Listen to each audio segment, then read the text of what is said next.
Thank you very much. I am now turning the floor to the distinguished representative of Pakistan. Bismillahirrahmanirrahim. Mr. Vice President, we have today once again listened to blatantly absurd comments by the Indian representative on the situation in Indian-occupied Jammu and Kashmir. They have insulted the intelligence of this House with the usual twisting of the historical facts, obfuscation of their repressive role, and the outright denial of the well-documented violations of human rights in that troubled region. I would urge the Indian representative for at least once to drop their position of obfuscation and denial. In this regard, I would request him to answer honestly and objectively a few simple questions. Can the Indian delegate deny that the situation in Kashmir is an internationally recognized dispute on which there exists a number of UN resolutions?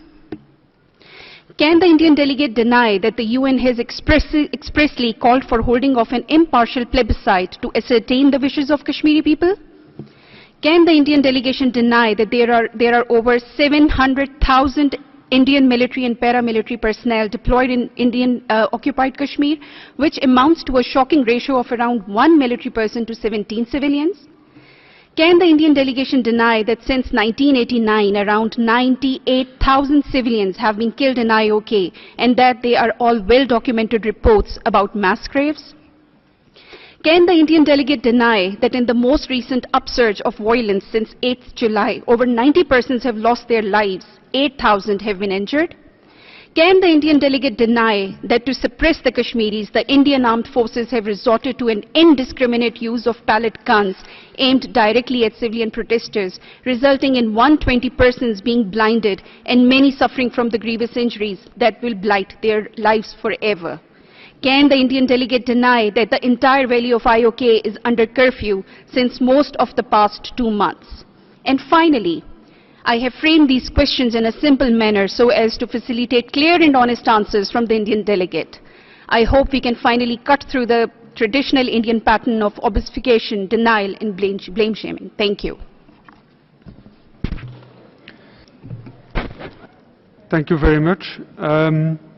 I understand that 2 countries have asked for a second right of reply, and they are India and the DPRK. So I will now give the floor to the distinguished representative of India. You have the floor.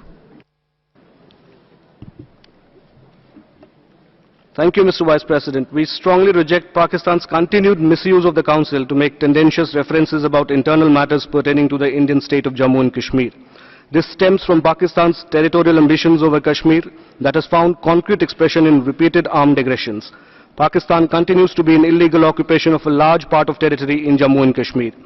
The fundamental reason for disturbances in Kashmir is the cross-border terrorism sponsored by Pakistan, which has provided active support since 1989 to separatist groups and terrorist elements, including those operating from the territory under Pakistan's control.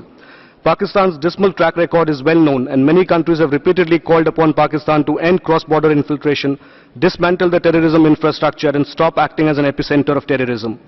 Pakistan has alleged human rights violations in India. Our credentials as a peaceful, democratic, pluralistic society that's deeply committed to the welfare of its people are well established.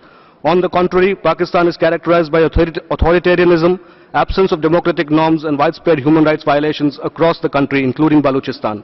The institutions of governance in Pakistan have corroded to such an extent that it has become a hub for the global export of terror. It will be in the fitness of things if instead of ritually raking up alleged human rights violations elsewhere, Pakistan were to focus its energies on improving human rights situation within Pakistan and Pakistan-occupied Kashmir. It must also take action against the perpetrators of terrorist attacks on its neighbors who are roaming freely in Pakistan with impunity, so that terrorism emanating from Pakistan, the gravest risk for peace and stability of the region, could be addressed effectively. Thank you. Thank you very much. I understand that the distinguished representatives of Pakistan and Japan have also requested a second right of reply, so I am now giving the floor to the distinguished representative of Pakistan. You have the floor.